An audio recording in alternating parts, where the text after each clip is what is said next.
Yes, hello. Welcome to our podcast episode. We are the VoleMaulder Gamecast, right? Yes, we cast games to people. I don't really like fishing, you know. Yeah, but we were in lower case, but that's written different. That doesn't work. Yeah, hi. Yeah, we are the VoleMaulder Gamecast. We catch game and we cast nets. Yeah, on the internet. On the internet. Yeah. Right. So I don't condone hunting, by the way, just saying. No, me neither. I don't like hunting. Or fishing, really. Like, just I don't like either. I can see how fishing might be like a relaxing activity. Oh, how relaxing is it to put the fucking thing through the mouth of an animal. That's what I mean. Like if you actually consider what you're doing, it's not really relaxing. It's more sadistic. Yeah. I don't know. I suppose for some people that might be relaxing. Causing pain. I feel so good today. Yeah. Yeah. Anyway, sitting next to a water can be relaxing without fishing and without actually torturing animals. I mean, you can go there and just bird watch or just that's what sit I mean, next to the water, like do a picnic. Yeah. Like, I'm not vegetarian or whatever, like, but I just don't find hunting or fishing nice. Unless you're to eat, you know? Yeah, unless it's necessary for you to sustain yourself. In that case, yeah, just or fine, like if you're doing it, but you're not like wasting shit. You don't just like go and take a picture with something and then that's it. Oh, that's what you mean, like sport. Yeah, Yeah. but most of it is sport. I mean, these days, I suppose, yes. Well, I mean, well, we've talked about before how we grew up in rural areas in Greece. I knew people who would go hunting and eat the stuff they hunted. And I'm okay. For sport. I'm okay with that. I don't have I don't have it in me to kill anything, but I'm okay with that. Yeah, I'm okay too. I think I guess I didn't live in the village enough to become okay with that. I was okay with, I don't know, my grandparents having chickens and rabbits and stuff like that, which were for food. Yeah, I mean, we never had animals for food in my family, but I had like neighbors, and I've seen some. Yeah, I've seen some butcherings, and yeah, I was okay with it. It was I mean, I think I was as a kid, I was very desensitized to that. Even like it was a weird kind of dialectic where I loved the animals and I was petting them and all that stuff, but then I was also okay eating them. Like it was an odd symbiotic, I suppose, or I don't know, an odd dialectic that people have to, I guess, accept in their mind if they live in that kind of environment. But then the longer I've spent away from there, the harder it's become for me. I mean, it was always hard for me, despite living in a village. So I don't know. So, what's up? Yeah, what's up? Who are we? I am Space Autarr. And this is Beppis. I'm holding Beppis right now. Oh, he's stretching his paw. Yeah. Yeah, we need to describe this stuff because we don't have video. He turned off the laptop before when we were about to start recording, so that's great. Thank you. Thank you, Beppis, you dickhead. He'll probably make some appearances as we try to record, so we'll see how this goes. Yeah, his tail is going, so he's annoyed by me. Anyway, you're Space Autarr and I am VoleMaulder, and we're here to talk to you about achieving things. Okay, speaking of, he was trying to achieve sitting on the laptop. Yeah, achieving things. Trophies, achievements, depending on your console or whatever. Like you get achievements or you get trophies. What are those? Oh, we're going straight into them. Actually, no. Yeah, we're gonna talk about that. But first, what have you been playing other than the violin? I will be very, very original here and unpredictable. And I will say that I'm still playing Clair Obscur. It's been 84 years. I don't know, in the 70s now, in terms of hours. It's not that long. It's just I don't have a lot of time to play. I mean, you could have finished it like 2 or 3 times already. You just don't. I don't, because I ended up, and we'll talk a lot more about this in an episode, I guess, for the game, but I ended up appreciating a lot of aspects of the game a lot, so then I decided I want to see all it has, which sometimes leads me to experiences that sour the whole experience for me. Like, without saying anything really detailed here, there are some combat choices in terms of design for the enemies that I find quite poor, bordering on the bullshit. It's not non-standard and uncommon for the genre being JRPGs.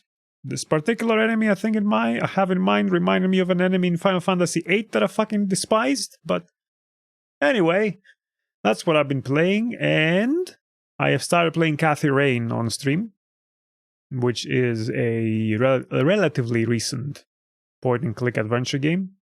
Is it the sequel to Jenny Drott? No, it's a sequel to John Drizzle. Right. It should be Dean Drizzle. Could be Rob. Bob Drizzle. Oh, it's like Bob Dylan, like the other game we've been playing. If I ever become a plumber. Yeah. Your name will be Bob Drizzle? Yeah. But that's not a good...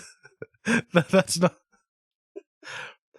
a good sell point. I would say that if you say your name is Bob Drizzle, it sounds like you're leaving taps to drizzle more, which is not good. No, it's like if you have a drizzle, you call Bob. Bob the plumber? That doesn't have quite the same ring to it. No. Anyway, these two are what I've been playing, and today being the November the 8th, yesterday I spent a bit of time playing Mass Effect 3 multiplayer, just for celebrations of the N7 day. I streamed a little bit of this, but it was late and I was kind of tired, so I stopped the stream early, and then I played a little bit more by myself until my thumb got tired, and I realized that as much as I like the layout of the Xbox controller, the left stick, where it is positioned and how I need to hold it, tends to tire my thumb out more the older I get. Yeah, because it's further away, right, than the right. It's not just further away, it's like you have to hold your thumb in a more parallel position to the rest of your hand. Whereas naturally, I guess your thumbs kind of rest a little bit farther away, where it's closer to the sticks that are further down. I mean, for me, the DualShock 4 and 5 have been better, in my opinion. But yeah, I used to prefer this, and I still kind of prefer it in terms of other stuff, like because it allows me a little bit easier access to the D-pad and the face buttons with a claw grip, whereas sometimes with the PlayStation controller that feels a little bit more crammed. And dude, like, okay, I'm going into side tangents here about controllers, which is apparently my thing. Yeah, controllers, microphones. The handles on the PS5 are a bit too thin for my liking. Like the way they become thinner towards the end, or narrower. Okay. And it really cramps up my palms if I play for long. That's why I use the PS4 controller for most of PS4 games on the PS5 just because I prefer it. Okay. Leave it to Vol, ladies and gentlemen, to drag you into minute details that 99.9% Don't get people. me started about textures. Okay. So what have you been playing? What have I been playing? Baby Steps, I think we talked about it. So I'm continuing that. I started playing a game that we're going to probably discuss in the future, so I'm not going to go into detail. And... Well, wait. Very important. Okay, I'm very waiting. important. In my beautiful trip to Japan, I managed to acquire some games for the Game Boy Color. Oh. Huh. Very, very important games that you don't care about, but very important games. Are they all Pokemon? They are all Pokemon. I got the red, like Pokemon Red, like the first Pokemon game, Japanese version, almost like new, like in fantastic condition. And I got Silver, I got Ruby, and I got new and unopened the puzzle game that I always forget the name of Pokemon. But one other important thing that I got. Game again is that I found Pokemon Pinball. I have no idea what that is. Which has a Rumble pack. Oh, that's interesting. So you put in a battery and it goes and you just play pinball with Pokemon shit. And that was a thing that was also an add-on or something for the Nintendo 64 controller, if I'm not mistaken. Yeah. Yeah. So they made some Game Boy cassettes that had like basically the expansion for Rumble. Man, some of these old stuff are such curiosities that I would like to have just because of how much of a curiosity they are. Yeah, they're very quaint, right? Yeah. I also found Super Mario Land, like the first one. But did you get it too, or did you just? Yeah, got it. I found a lot more other things that I didn't buy because like the price was getting to a point that I was like, okay, I cannot do this too. But at the same time, like I found some things that I was like, yeah, I need to have this. Okay, I was under the impression that you didn't really get many games from there because I think at some point you messaged, like we texted and you said like that you were somewhat disappointed at the selection of stuff you found or how expensive it was. Yeah, but finding Pokemon games is expected, no? Okay. I was gonna say like I think you were referring more to PS2 perhaps stuff because that's what we were perhaps getting a bit more excited about when you were going there. Yeah, PS2. Well, I cannot buy games. I can buy peripherals. I did not even find one controller. Nothing. And what I was looking for was N64s, and I did not find an X64 in a logical price, to be honest. So, we'll see. Okay, I'll get one here somewhere at some point. You got more important stuff out of your trip in Japan. Diabetes, no. Anyway, no, but there was that. What was it? Deer, that weird place that you found. That's weird. Like it's pretty much in everyone's like itinerary when they go to Japan, like going to Nara. Well, it seems weird. I don't know. From my point of view, it seems weird that deer just hang out like that with people. Yeah, they're like hundreds upon hundreds of deer. You just walk around the town and there's the deer everywhere. And they headbutt people, which is great. And they just have understood that people are basically walking dispensers of crackers, and when you headbutt them, they drop dispenser, like they drop crackers. So they keep chasing people around, headbutting them, and they drop crackers for them. That's great. Okay, so you've not been playing any of these, though. You just got them. I played pinball, and I was gonna say that it's actually as good as I remembered it. So that's great.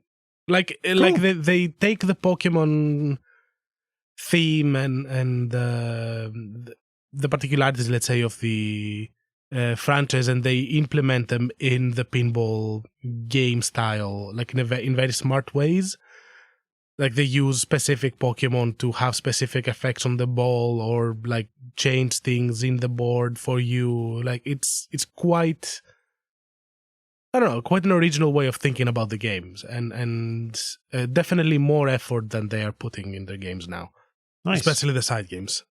Speaking of, the other game that I've been playing is Pokemon Legends ZA. I don't know how to explain to you. Like, Pokemon is by default like turn-based, right? And the first Pokemon Legends game, Arceus, was the first one that kind of started breaking it.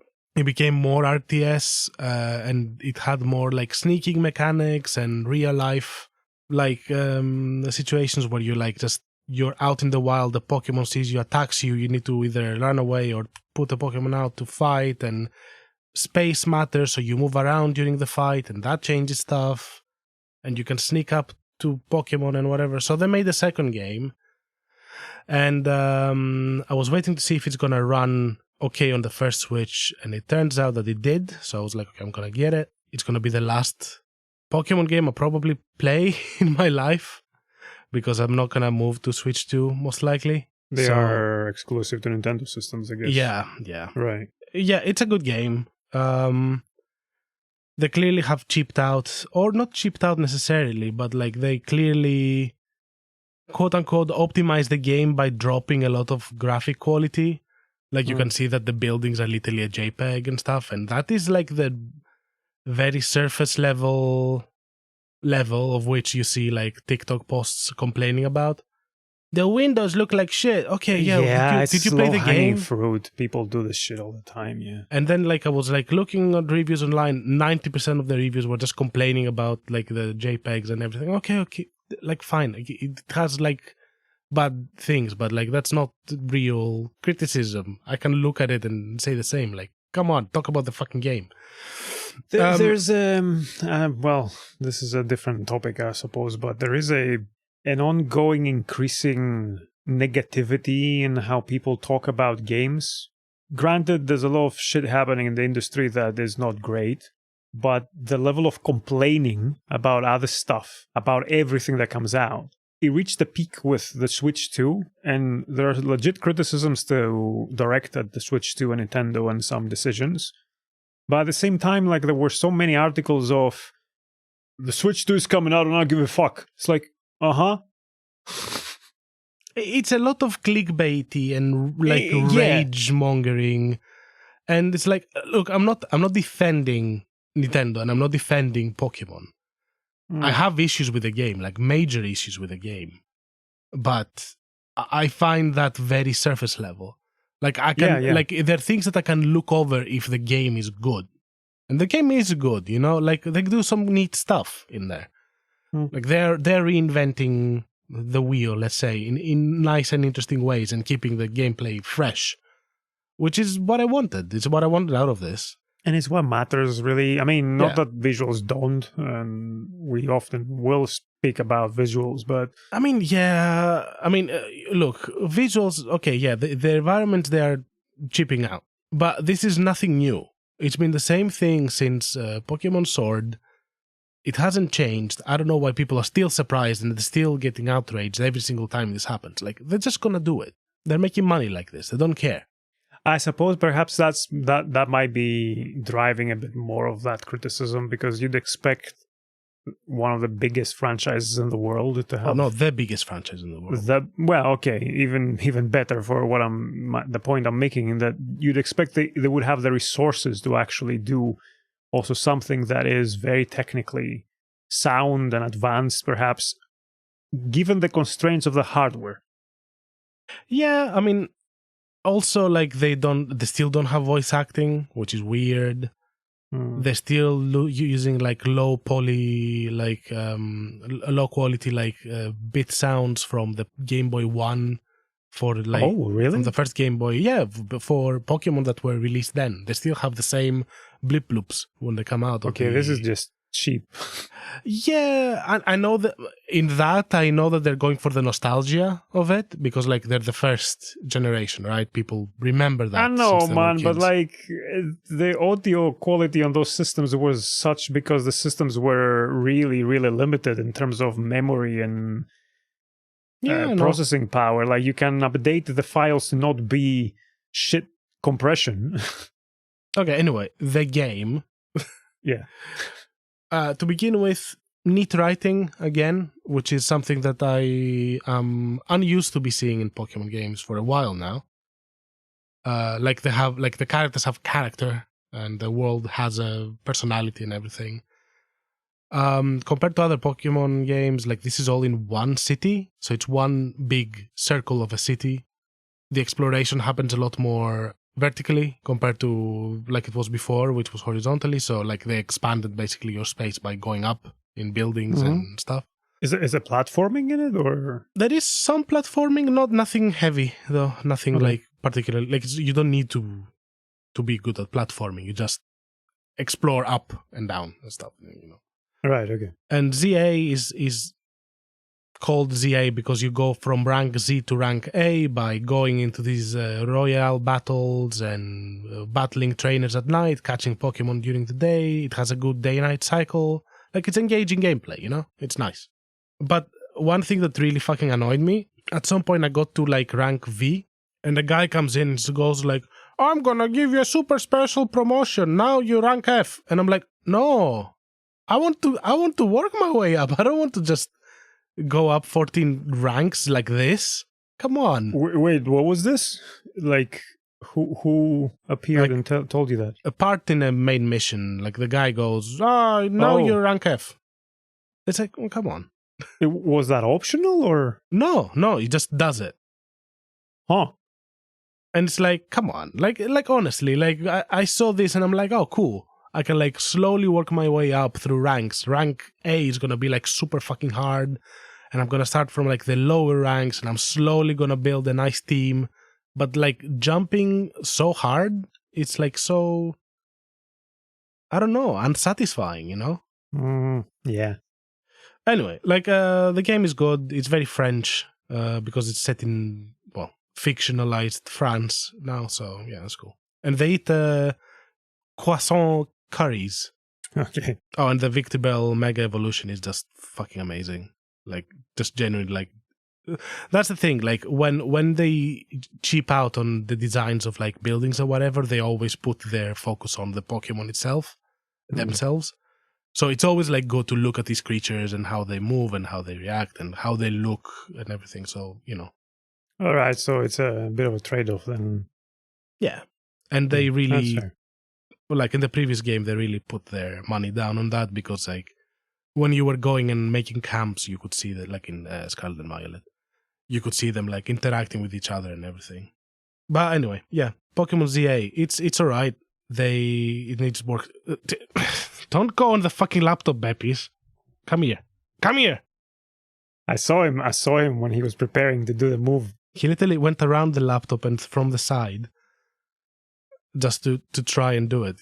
You failed, idiot. Anyway, today we're talking about...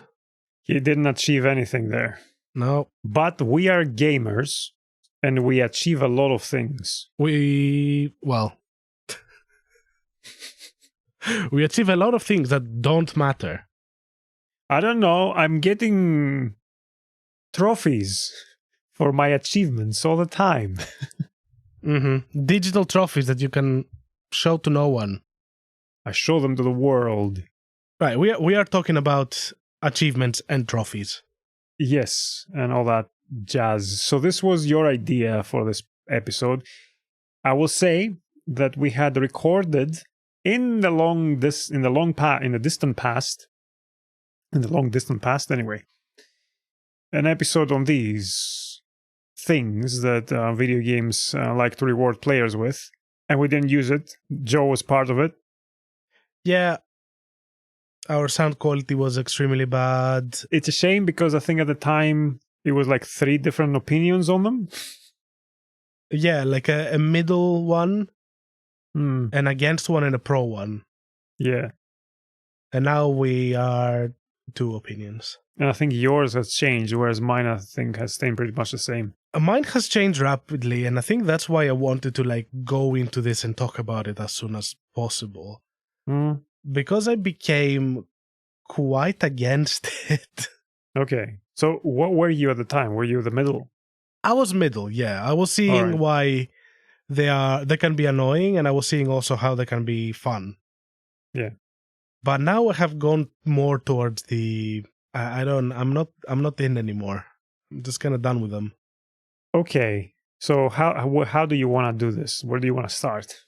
Okay, let me start with why my opinion changed and how my opinion changed, actually. And I'm sorry to do this again, but I'm going to talk about Baby Steps again. Sure. For those who don't know, Baby Steps is a walking simulator, literally. What you need to do is control your legs and walk. You control your balance, you control your left leg, and you control your right leg. You use the triggers for that. You control your balance with a stick. It's hard. You fall all the time. And you play a man baby that doesn't know how to walk. It has a lot of menial tasks and a lot of like small, let's say, challenges that really don't get rewarded in an achievement way. Like there are occasionally like small, clearly set up for you to conquer and climb sets where you will clearly struggle to do it. And on multiple occasions I went in and did them, no matter like how difficult it was. And like what I was always surprised by is that I was not getting awarded with a trophy that was popping up in the top right. And then slowly I started feeling like, you know what, that's actually good. And I leaned into it and I started playing more. And I started doing trying to do these things more, not because an achievement would pop up, but because I would just know I did it. So why did you think that was good? First of all, why did it surprise you? Well, it surprised me because it is a game that avoided gamification and actually leaned into how pointless it is. All this. It doesn't care. Like if you do something, you do it for yourself. You do it for your experience. You don't do it to earn something. You do it to earn your own. The journey is the reward, let's say.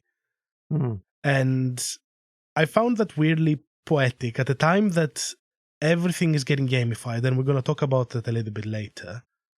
But everything is getting gamified. There needs to be like an award. Even when you read a book, people now get awards for them, like little doggies that they get trained to just do something and get a reward out of it. And I found it. How does it work in books? There are like apps that you make a list, and when you achieve it, you get rewarded by doing by reading a book. Like I don't know, man. Our attention spans have like fucked. Like they're gone.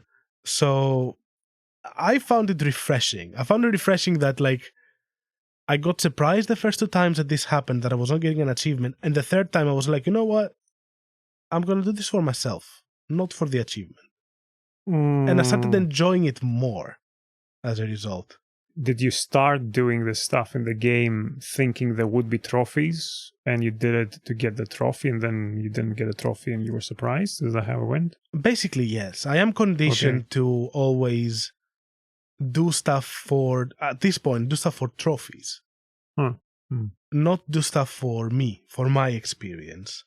And this was the case in baby steps. I was expecting a trophy for the things that I was trying. I was like, that's wacky. It's going to be awarded for sure.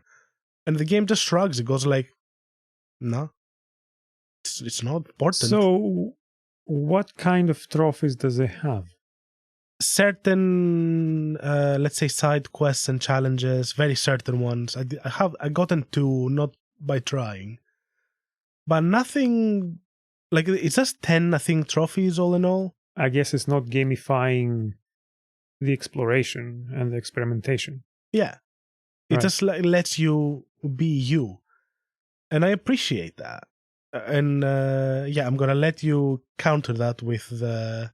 but trophies also get you to play in ways that are not you, that are different, and you wouldn't approach them otherwise.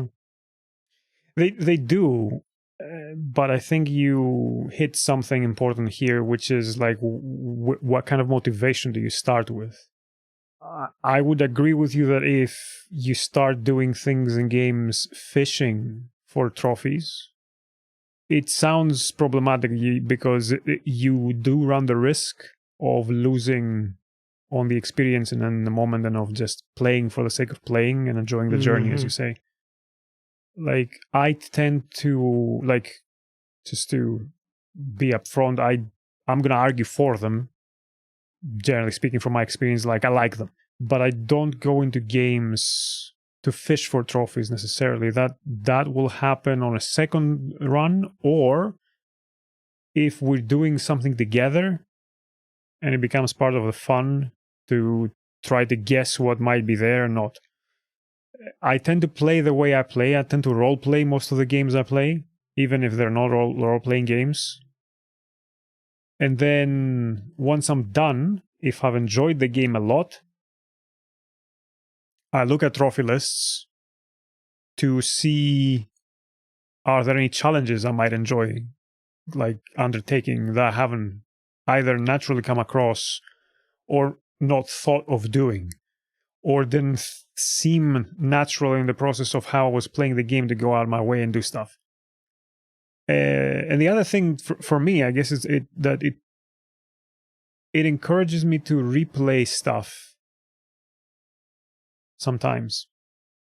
And I would consider this a good thing normally, although it's starting to become more of a mixed bag because of how long games tend to be now. And I would like to replay them, but it takes so long that I almost never do unless they're really short. So even though there could be a value added for me as a player, not in terms of just time spent in a game, but time enjoying something that I'm enjoying, it's less of an incentive these days than it used to be when games were shorter. Mm-hmm. Also, to counteract you there, I'm sure it encourages replayability, but shouldn't replayability be encouraged by the quality of the game? Sure. Yeah, I mean, yes. I see it more as a bonus. Like if I want to replay a game and I see in the trophies stuff that, oh, that would be fun to do, I'll do this time and try to like challenge myself in that regard. But I wouldn't do things if they didn't seem enjoyable just because there are trophies. I think that's the fundamental difference, perhaps, in how we approach these things. I don't have this compulsion to chase them if they're there. See, I do. Yeah. I am compulsive, and I think this also shows in how I approach some platinum trophies, for example. Oh yeah, you platinum some games that when I saw it, I'm like, dude, you're fucking crazy. Like, this is lunacy. Yeah, no, like I was not really paying attention to this compulsion until like recently. Like I think until Baby Steps. Again, I'm gonna go out on a limb and say like it is surprising how deep Baby Steps has been, considering its mimification. It is, at least for you. Like it seems to be an experience that keeps on giving, and yeah. At some point, we'll have an episode, and it will be like a collection of all the points you've made over like a number of episodes as you're playing through it. And I don't know. I think this started because of you, because you were chasing trophies, and I'm like, oh, you know what? Let me try. And then I got hooked. It became like a collection. I need to got 1,000 of them. Right. Okay. And now, whenever I caught myself doing it. I caught myself doing it multiple times, but it didn't stop me until recently, when I kept seeing myself having this fear of missing out, this FOMO, whenever I was entering a game. And I was like, oh, but wait a second, I did not go to that corner. Did that corner have something? And I'm like, oh yeah, it did have something. And I don't engage with the thing that was in that corner, let's say. You're engaging with a blink that you're getting on a meta level. Yeah. And then I started thinking like, wait a second. I also recently watched a video. That video was called Games Are Changing and I Have Proof. Okay. And that's made by, I think, a YouTuber that we both like, which is called Daryl Talks Games. Yeah. Kudos, Daryl. I love this guy. Yeah, I love that guy too. Like, I really like the games he makes. If you hear us... The videos, you mean, not the games? Yes. Does he make games? No, I don't think so. I hope he does, because he approaches them in an interesting way. But anyway, like, no pressure. Daryl, if you hear us, we love you. Yeah, so he made that. He made that make video. It weirder, or I'm your biggest fan. Yeah, I have a picture of you above my bed, and I kiss it every night I go to sleep. Okay, so cool. Bridge burned. What was the point of that video? Basically, he was talking about how attention spans are changing and how games are being modified to adjust to it. And I feel like trophies are playing at least a little bit of a role in that. He doesn't make a point about this, about trophies specifically, more about in-game rewards and how like the structure of the games are changing, how strategy games and slower games are like slowly fading away. Oh, wait, I think I saw this video. I watched this video. I think it was about, the whole point was the difference in preference of strategy games, right? Exactly, yeah. And more methodical stuff, yeah. Yeah, and what he was saying also applies in like your games that you love, like point and click adventures.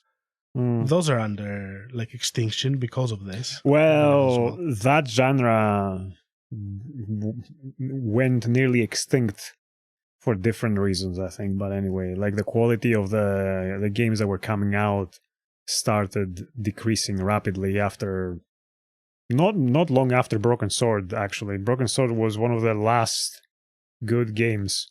Interesting. Was there a reason for that? I'm not sure. I don't know. Like, so we need someone here that knows more video game history. Pretty sure someone like Jeff Gerstmann would have an answer, but I don't. Well, maybe in the future we'll do some research and talk about it, because I think that will be interesting maybe too. It's a good question. But yeah, basically seeing that and seeing my reaction to it and how my way of playing was changing, and how in reality, like if I did not have this carrot, let's say, for whenever I was playing a game, I would approach them completely differently, and not with this, not this concept like, oh, what would the developer want me to do right here, kind of thing. And like I saw that I was becoming more obsessed, and I started seeing how also like they were keeping me in games that I was done with, and I was continuing to play them because of the achievements or the trophies, and that was souring a lot of experiences. Like, for example, Uncharted 4, I'll never play Uncharted 4 again. So basically you became compulsive about it. It wasn't Yeah. you weren't doing it just because it was fun. You were doing it because you had to complete everything. Yeah, and I did it a lot. Does this happen to you, like, because this could be something that could also occur without trophies, like collectathon games and stuff like that would have lists of things to collect, for example. I was going into weird fucking rabbit holes in Crash games when I was younger. Right. I think it was 3 that I had for a long while before I lent it to a friend and then they never returned it. But like I was going for all the keys and stuff, which is fucking crazy. Like it is, yeah, it is annoying. I mean, there's nothing inherently bad in doing that. I think it depends on like what the motivation is and whether you're actually enjoying it. That's the thing. I was seeing myself going into it mindlessly, not mindfully, not experientially, more like brain dead. Let me see how I'm going to do this to get a bling and then move on. Because it's one form of a challenge, right, that people can take, and it takes skill.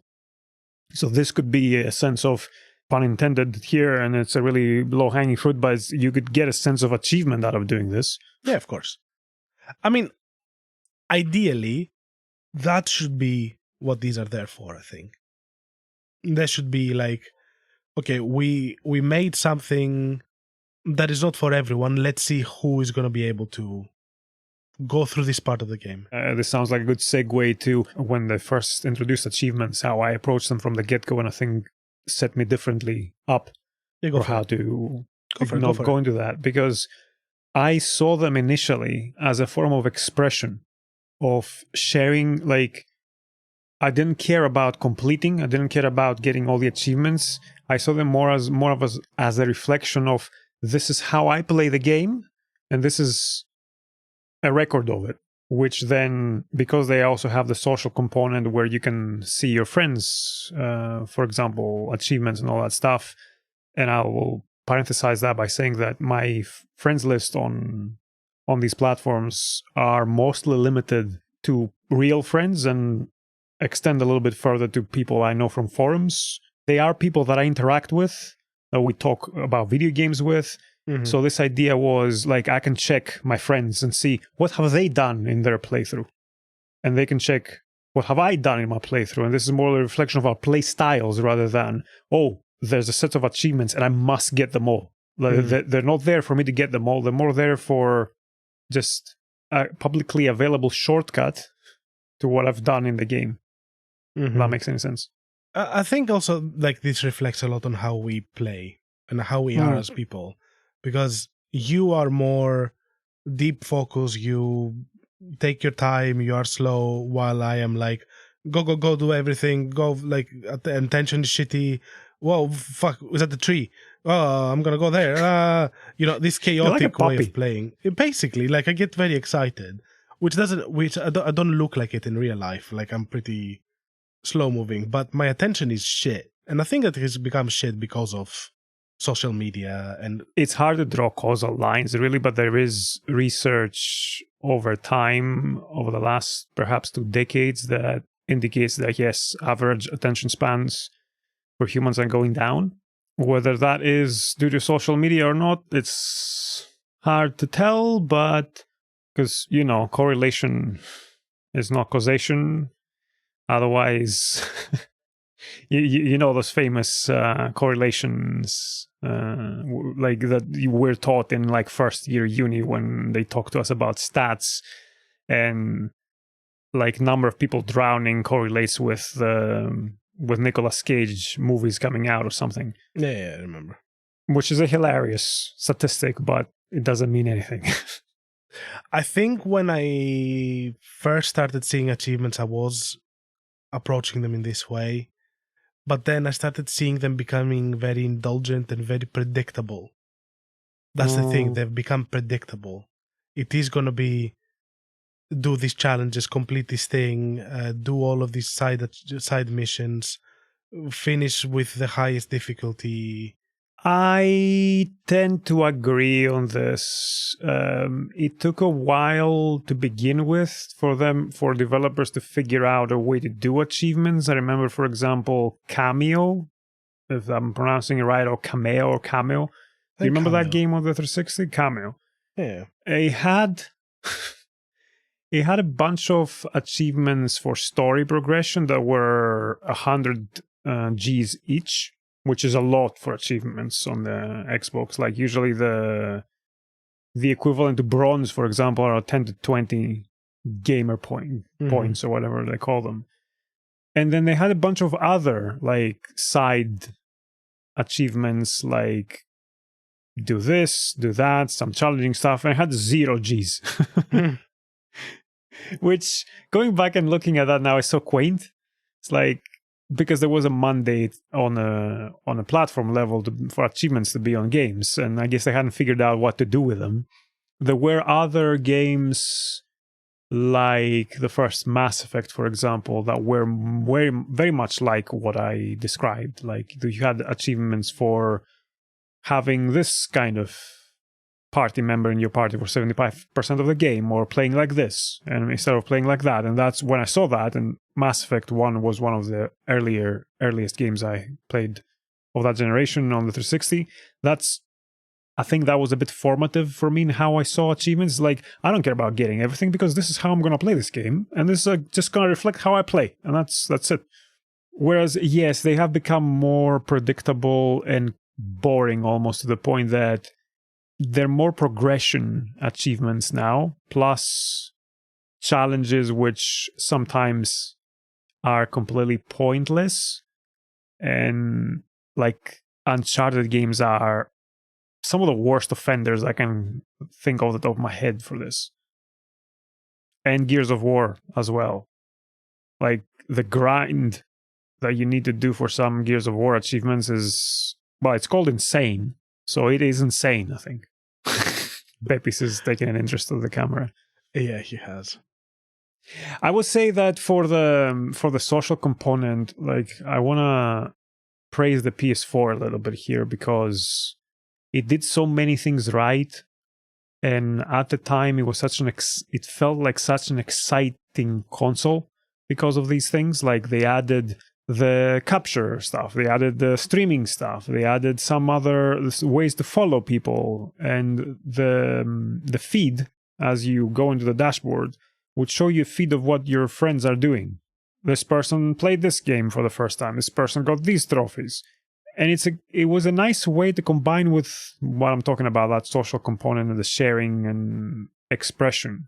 And they didn't continue this on the PS5, and then they added it in some much, much later update to the dashboard, and it's like a very limited like tile where they show you some 5 random things, and it's like, this person has played this game this week, and it's like, okay, this is not really like, you had a good system and you kind of did it. Anyway, that's a side note here.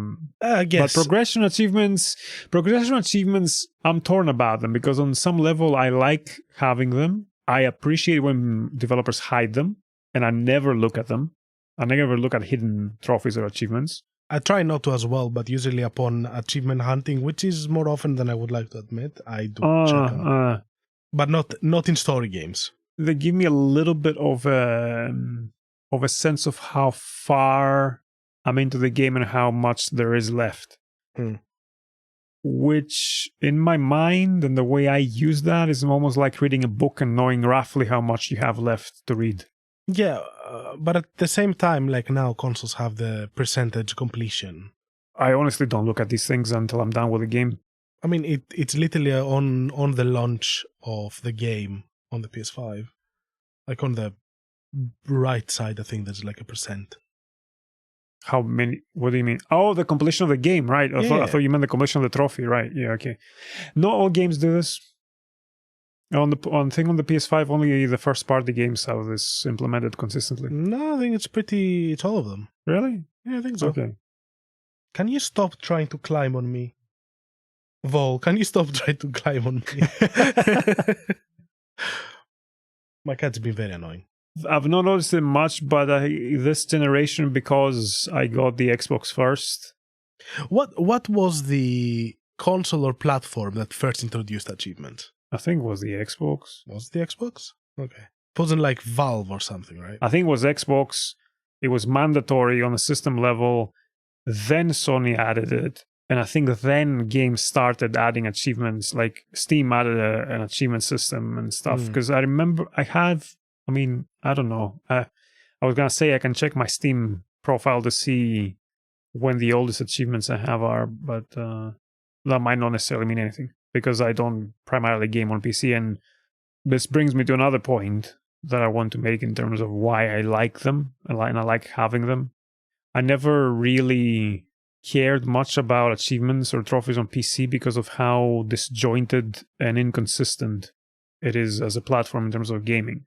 You have different stores and systems. There are too many stores now. Not all games do them. I also play mostly old games on PC. So they either don't have achievements although there is retro achievements now, which you can add to the community adds achievements to old games and you can the sync to server and all that. I've not looked into it, but I know that Jeff Gerstmann is into that shit. And a lot of people play old games now with retro achievements on.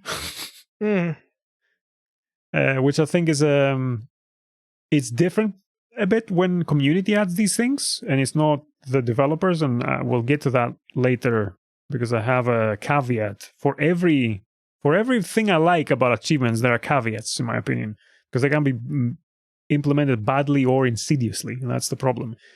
So the other thing that I use achievements for and why I like them is like a personal album or diary of my gaming.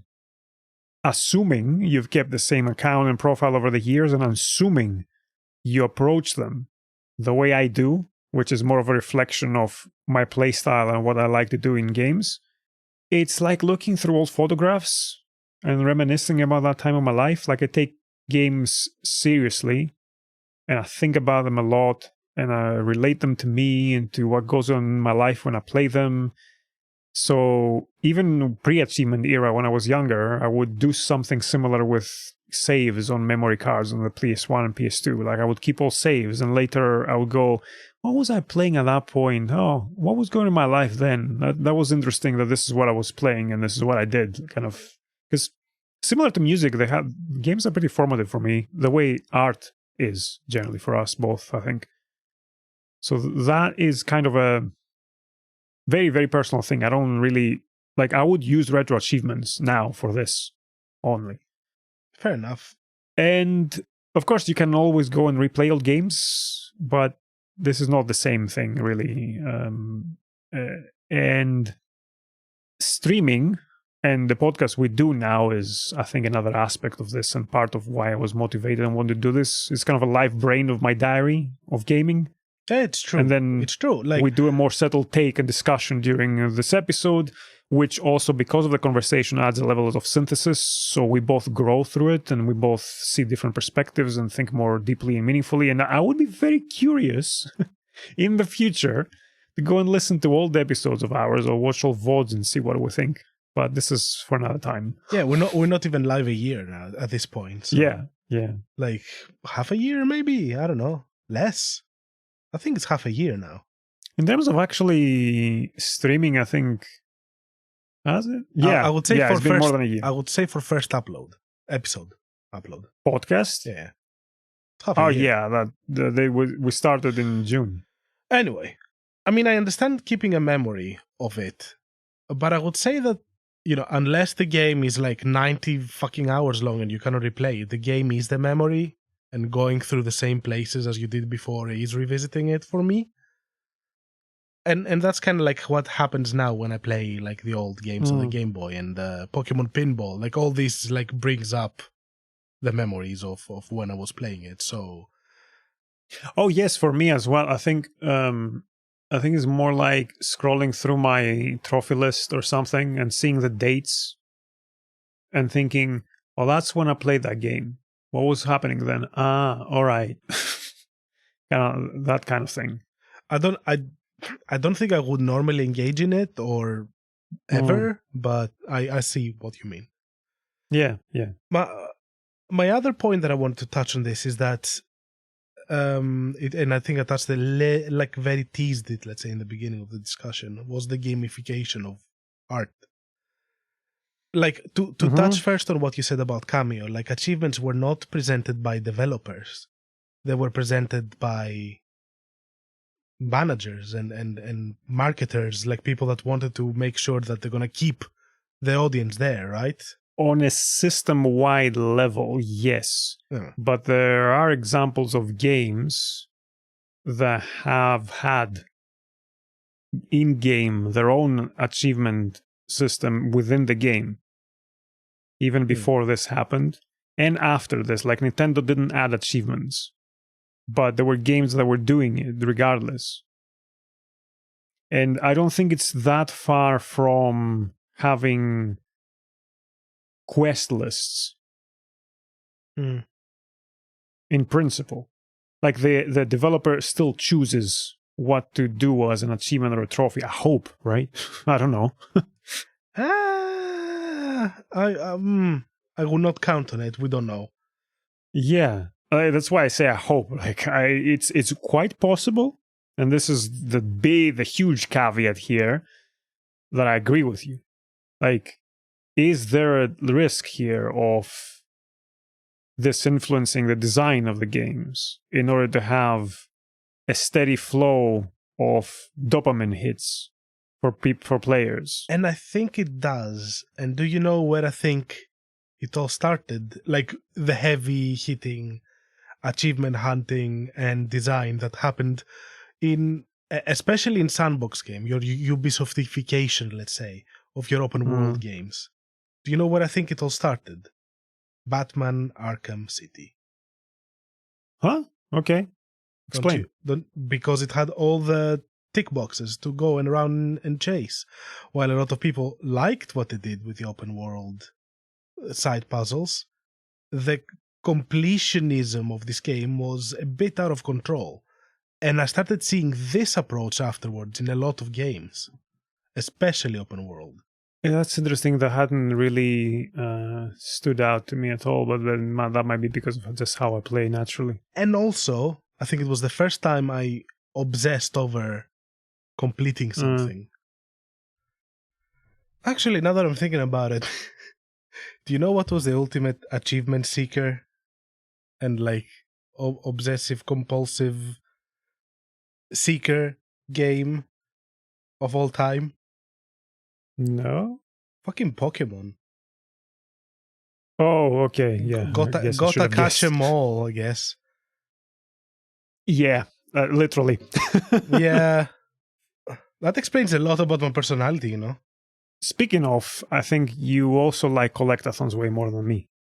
Or you play them more. I don't know if you actually like them more, the way you describe your experience playing games sometimes. I mean, I do.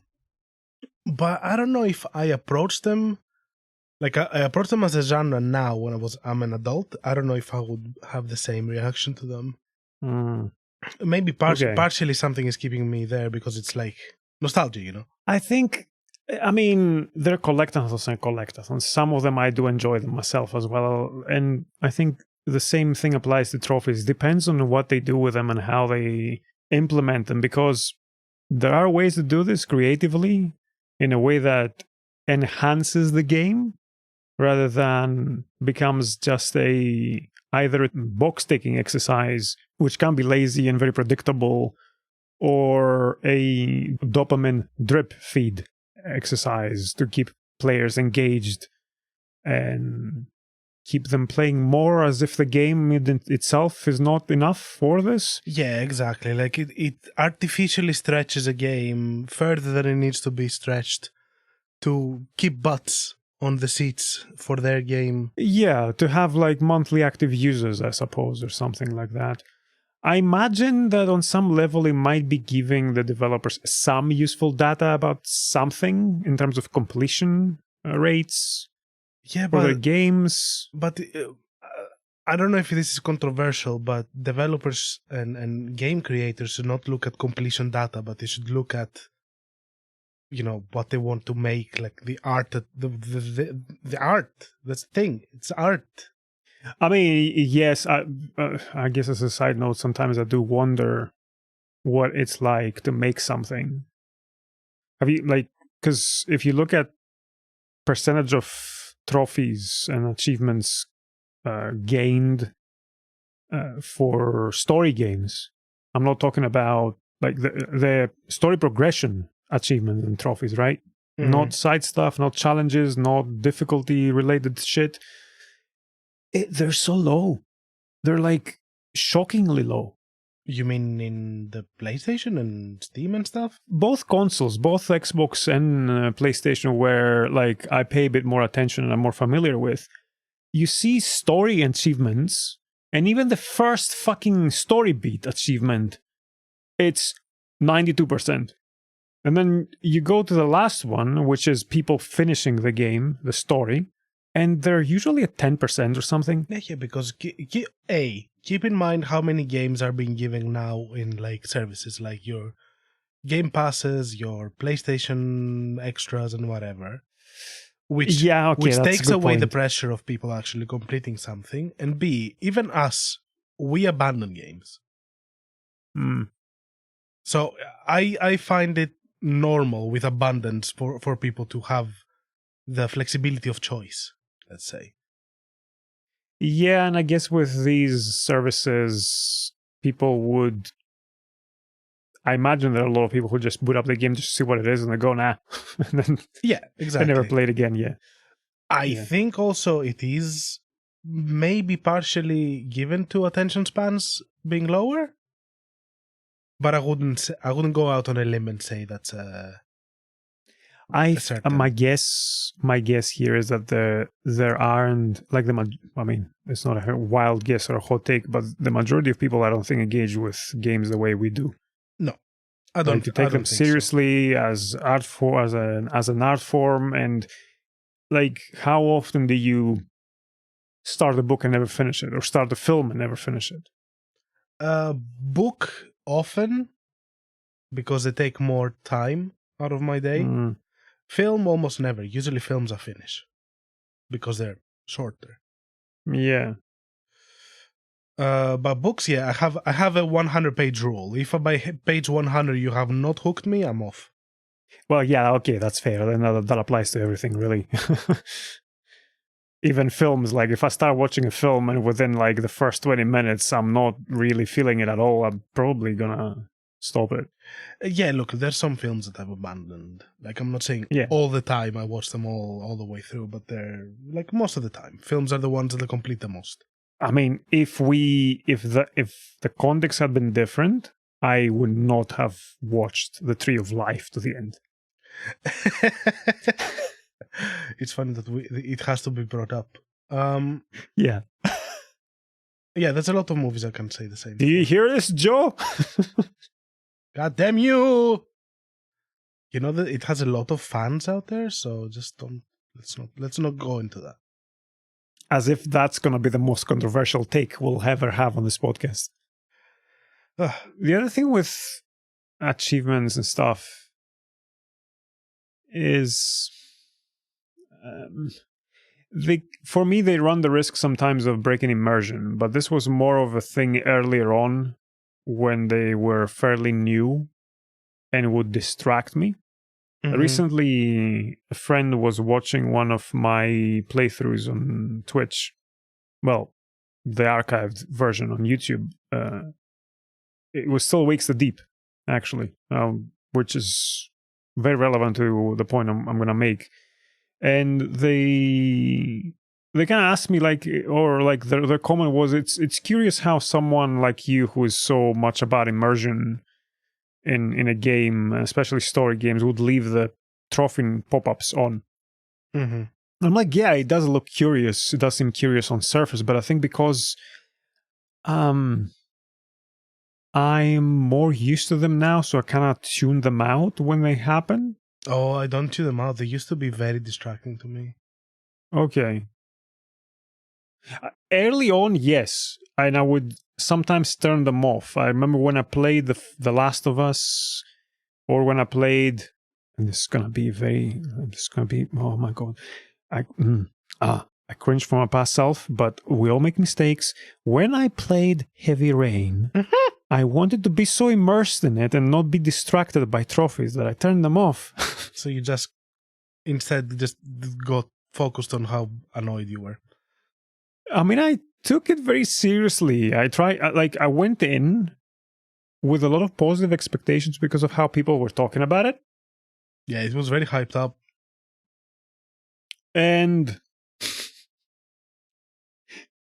I thought towards the end, I had one of my friends, because I guess he knew what was going to come up and what was coming. He came around to watch me play the last few hours just to see my face. But like sarcastically, or like he was like, "Oh, I want to see how you react to this." No, he didn't like preempt it with anything, so to not like but predispose me towards something. Yeah, but was he watching you sarcastically? Was he like, okay, I'm gonna see how? Yeah. Okay. Yeah. It was more like, That's fucked up. Whoever you were, that's fucked up. Have you tried ever turning them off on a system level when you play games and see what happens? I did. I turned them off now, like last month. And I see that I focus more on the game. Okay.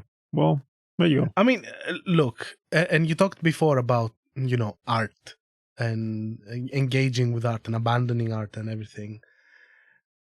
There is a level of gamification of art lately, and it comes with movies, it comes with TV, or with all the apps that you log them in and interacting. Like, it becomes like an achievement-y thing. Like, because even like think about when we first met, like one of my brags was like I watched 4,000 movies because I was completing an IMDb list. It's not like now that I'm like grown up and I'm just seeing my flaws, let's say.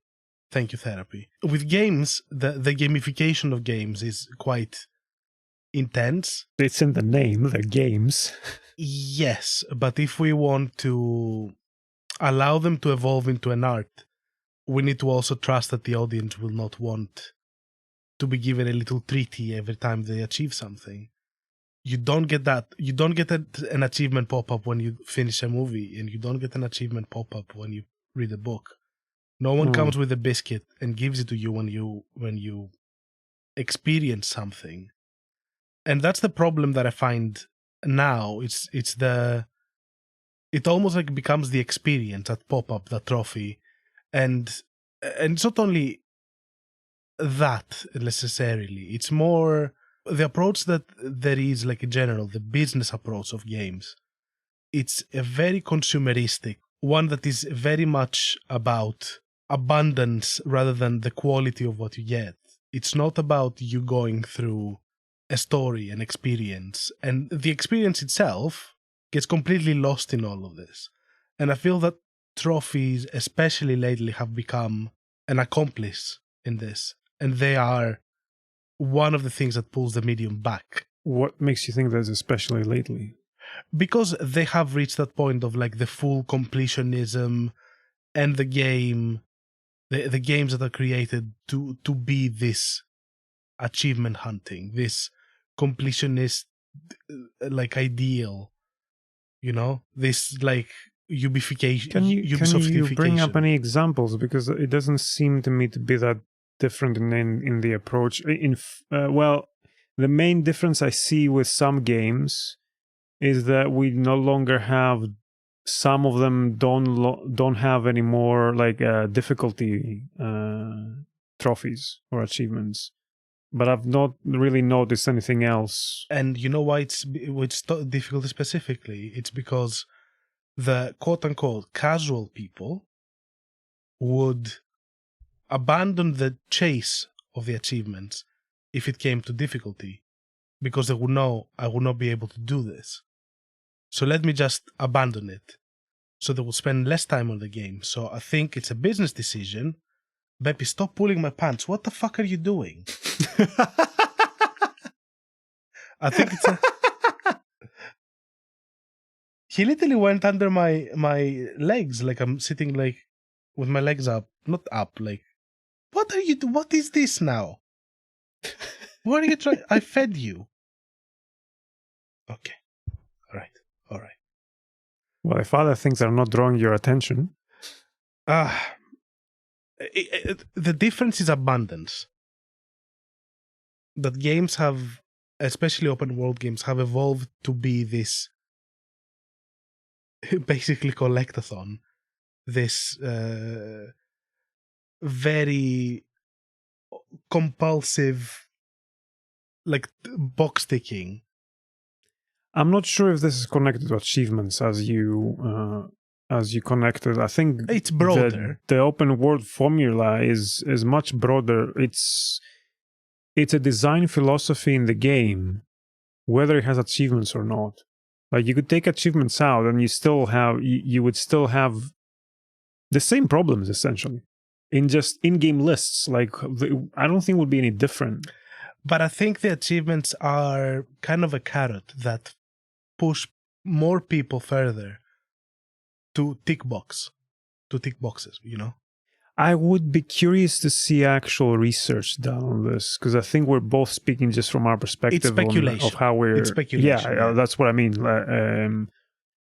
I totally hear you that this has been your experience, and I get it. Like, if this has been me, I would probably take the same stance you're taking of, no, this is actually hurting both my engagement and appreciation of the games I play, and it seems insidious because I'm being hooked. Exactly. And some people are. I think that those people existed before trophies, but they've kind of perhaps gathered around this now, where you have the trophy hunters and their hobby is to just get trophies and achievements and not really talk about the actual game experience. Like, I've seen some comments which I can't tell whether how much of a troll these people are and just stirring shit or making controversial statements just for the sake of it.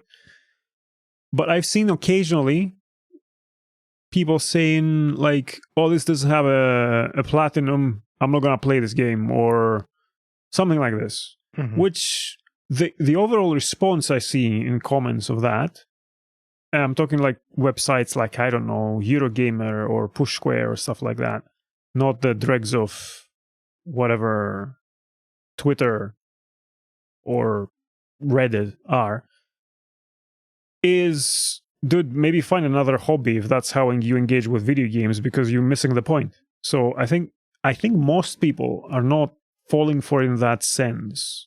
I would hope so. I would hope so too. I don't know. Like, again, I'm speculating based on, looking at some comments online. This is not really grounded in any serious data or anything. The difficulty thing, I wonder if some of that has been skewed by that misguided, and sometimes I think exploited for clickbaits discussion around accessibility again, which is very different, I think, from difficulty. Maybe. Again, we're speculating. I think you have a point there, and you're probably right in that a lot of people approach, and we've talked about this before, approach video games as a product to consume and feel entitled or think they are entitled to experience everything in the game. And if the game doesn't hand it to them, then they criticize it. Yes. It's hard to even draw a parallel with another art form, because no other art form is interactive. So no other art form leads to such a active engagement and time investment and a sense of personal ownership and of authorship over the works that video games do. Yeah, I mean, this could go in a broader discussion as well, and I don't want to go on a tangent, but any artwork that gets put out, it becomes, in a way, owned by the people that quote-unquote consume it. I don't like the... Yeah, there must be a better word for this. Like, what? I don't like the word consume either. It's very... It should be experience. Right. Experience or engaged with, you know? Like, any art you put out, it's like anyone's. Because it's up to what you make it. But the problem with... Also take in account all the shovelware that you can find in the PlayStation Store and everything that is like literally just made for quick platinums. Oh yes, like that man, that is such bonkers. Like, I don't know why anyone. Well, I know because they have issues, but because I want to have 400 platinums. Why? Yeah. Why? Yeah. Why?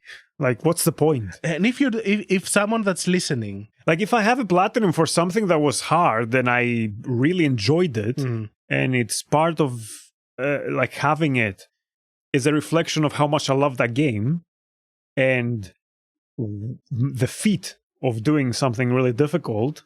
And I look at it and I go, "Fuck yeah, I enjoyed the hell out of that game." Yes, fuck yeah, I love feet.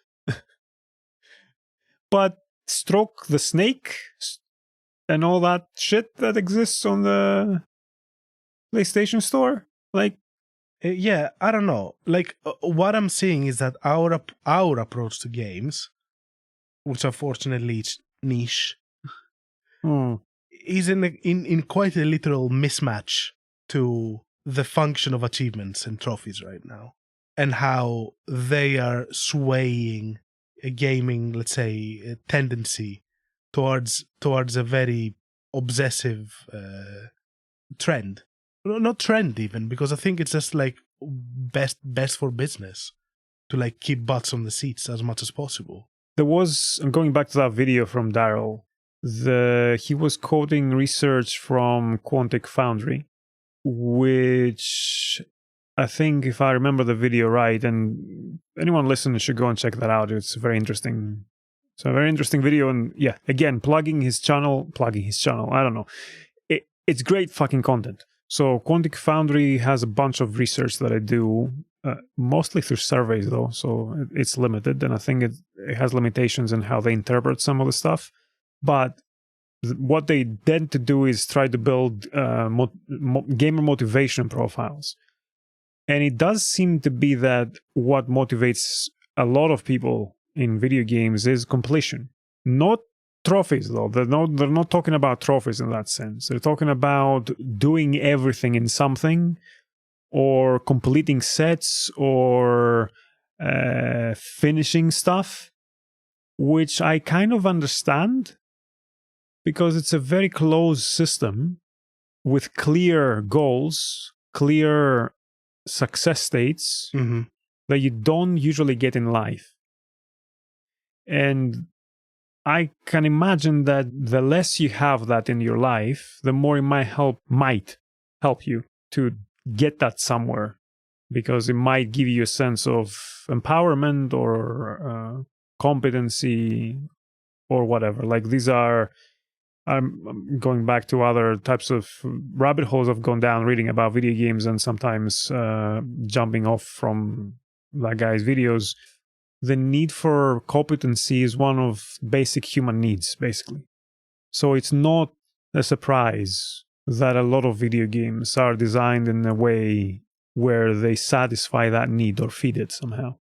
And a lot of people want to do that because they have a limited, perhaps, opportunity for it in their lives, or it may actually help in terms of sense of well-being, as long as it's done in a balanced way and it's not displacing their real life, and they're not becoming obsessive or compulsive or never touching grass, for lack of a better term. Tends to be full of seagull shit. I wouldn't touch grass in parks either. There's a lot of dog poo and pee everywhere. I have seen giant rats in several parks in Glasgow. Park rats are not as bad as I don't Suites. know. Well, yeah, but where are the parks? I'm talking about like Glasgow is full of parks, even like inside the city. Those are not healthy rats. Yeah, who knows? Healthy, clean rats. I don't know if that exists even. Oh, well, yes, in, you know, Not in cities. yeah, urban Yeah. places. Perhaps where we're getting at here is the importance of self-awareness and being present in what you do. Being honest with yourself as well of why are you doing what you're doing. Because I would not try to convince you that achievements are good because they don't seem to be for you. Like they're affecting the way you play. So you end up being less present, you're less engaged with what the actual game is, you're losing the journey, as you said.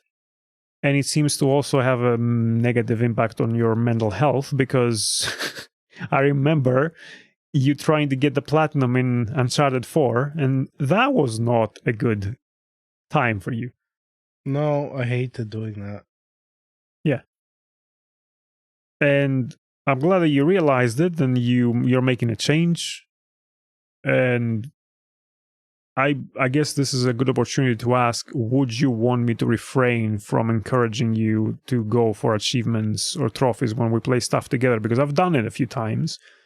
Because for me, it's fun. Like, for example, that's a great example from my perspective of I wouldn't have thought to do this, and this was funny or a fun thing to do with, even though the games are not very good, but like the Haze Light games had some trophies that we missed, and then when we went and did them, they were like funny bits that I enjoyed doing. And if the trophies weren't there, we would have missed that. And it's not like a big deal, but it was a fun little bit. I'm happy to do that with you because when we're playing games together, it's a co-experience of different aspects of it. When I'm playing it by myself, also, your talk there sounded like an intervention. I was like, ooh, I haven't had one of those. That's fun. But Which part sounded like an intervention? it sounds like this is not good for you and it's affecting your mental health and the way you're playing. I'm just telling you, I'm just reflecting back what you just said, what you were saying earlier. I know, but take that clip out of context. It's an intervention. I think you're addicted to trophies. I think you're addicted to game trophies, man. You need to stop. You have a family. No. Beppis needs you. Think of Beppis, man. Beppis not thinking of me because he knocked out the audio cable like 3 or 4 times during the fucking recording. Now he's sitting on my lap and he's like, I'm annoyed because you're talking. Fuck you. You're very cute. I love you. Yeah. That's the thing. Like, and that's a question that I want to also just throw out there to people. Like, what do you go for trophies, and are you compulsive like I am? And why do we approach games like this with a, as I said before, with a carrot, and not movies or paintings or books? Why do we need our journey to be rewarded with something here and not elsewhere? Well, I think partly because we evolved like this, but then they're hijacking it by making it like what they call super stimulus. I don't know what sci-fi shit you're talking about. What's the conclusion then? I guess it depends on the person. I was trying to see how I can summarize concisely both our takes in one sentence, but it's kind of hard. It does seem to be down to like individual differences and personal motivations, and perhaps on some level vulnerabilities to some of the darker design elements of video games and of gamification in general. Because as you said, I don't think this is a problem just in games at this point.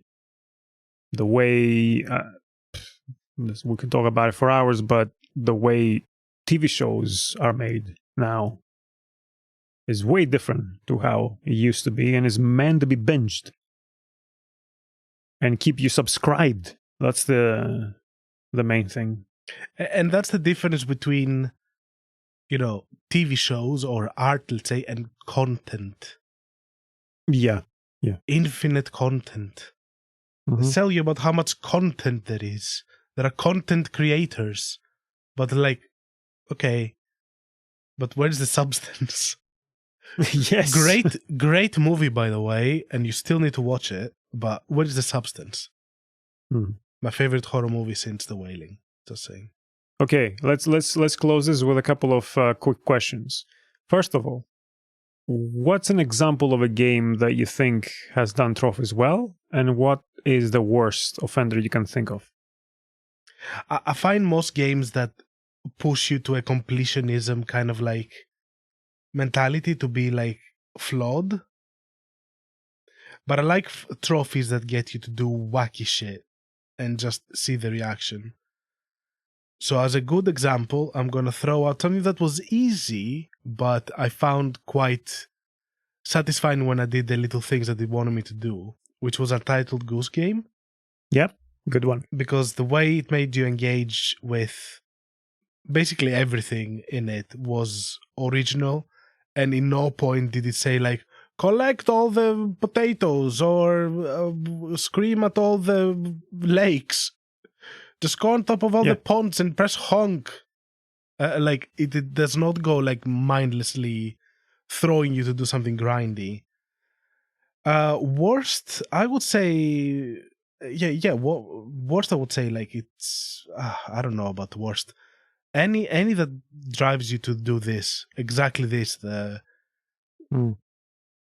And sorry, Hello Kitty, no, Little Kitty, Big City. Right. It had mostly fine trophies, but the beat to have a photograph taken of you 20 times it was fuck you, it's unnecessary. Why made me grind for that at the end of the game? That's okay. Yeah, I mean, I agree with you 100%. And Little Kitty Big City was a weird one because I think most of the trophies were good, and the way you hid everything and you just did stuff, and suddenly a new quest comes up and it's tied to an achievement as well. It was a great organic way to implement them. But yes, they had 3, I think, kind of grindy ones that were unnecessary. They could have been 5 photos and 10 recycling things and you're done. But no, it had to be 100 recycled items. Why? How did that make the game better? And that's the thing, I had finished with a game an hour and a half before I continued. And it's not, and by far it's not the worst. No, it's not by, yes, but it is the moment where I say okay, this is bullshit now. And it's a great example because it did 80% it was great with how it was handling, and then they went and did this. Yeah. I would have liked to play more of the game, but actually engage with it in a level. And also, okay, we said this is not the worst offender, but take the same and apply it to a 90-hour game. Yeah. Which happens a lot. Yeah. The some of the worst offenders that I've played and that stick to my mind are the Naughty Dog ones. I hate to say it because I tend to love the games. The Uncharted series is a series that I've replayed multiple times because they're very fun for me to play. But they have some of the worst grindy, annoying trophy list ever, and I've never gone for it because it's I look at it and I go, "You're taking the piss here." So I'm not gonna even engage with this. I'm just gonna replay the game because I want to replay the game, and fuck you, I don't care. Yeah, that's the healthy way. Of doing it, I think, of just playing it, something to play it, to experience it. Yeah, maybe I got a bit too pretentious in moments there, talking about art. But it's how I feel, it's not man. Pretentious, but no, you're not pretending. It's how it's feel, real, man. But yeah, I turned off trophies and I could not be happier. This is my the like post-addiction story. I've been 1 month without trophies, and I feel great. I don't know if this is a good question to ask you, as you Okay. just framed it. Okay. But what's been your proudest trophy or achievement, and your trophy of shame or game of shame that you have platinum? Perhaps, I don't know. Take it as loosely as you want and answer whatever you want. Game of shame that I have platinum. What do you mean? Like a trophy that I took too much time to do and I feel ashamed for? Perhaps, yeah. Like if that's how if you are interpreting it at first, without overthinking it, go with that. Sinking City, easy.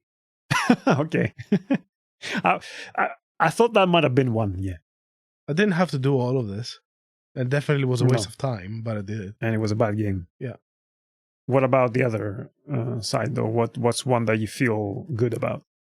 I know I hated my time through Uncharted, but passing through that graveyard without even being seen, in crushing, difficulty of the hardest one, don't remember how it was, in like 1 minute and a half or something, that was pretty cool. The fact that I did that was pretty cool. Okay. But I would never do it again. You go with a single achievement or feat, basically, in a game that you managed to do. Yeah. And that would have been cool regardless. Reply for the same. I mean, I answered the first question. I agree with you overall. The second one... What, did you platinum Sinking City? No, the first question as in the first topic of questions, like what's the worst offender and best example? Which overall, I think we're on the same page on that one. For the second set of questions, my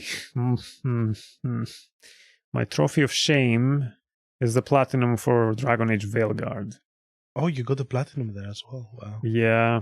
Not because it was grindy or anything. It was one of the easiest platinums I've ever gotten, but the fact that I did everything in a game I basically think is very bad. And the game that made me go, I don't care about the new Mass Effect. I saw there was some leak or something, some tease on the 7th day, and I'm like, I don't care about anything BioWare does anymore. And it's so sad, and it sounds very harsh, but we've gone from one of the top studios in terms of writing for me in games to one of the worst. I think we will expand on this. Anyway, so Veilguard is one. Like, this is a platinum that's on my profile, and I go, ugh. In terms of something that I feel really good about, I'm not gonna say platinum for something I feel really good about, but this is a challenge that I always undertake in these kinds of games. But doing the Ghost and Pacifist runs combined in Deus Ex games is a fucking great experience. Like, it's like when I reach the end of the game, I'm like, fuck yeah, I did this. That's cool. Because that makes the game a lot better. Like, I've tried to play them the other way, almost lured a little bit by just, well, there are achievements for doing that, and that would kind of force me to stay consistently in a different approach in the game, because sometimes I start to replay something that has RPG elements and a lot of ways to express yourself through gameplay.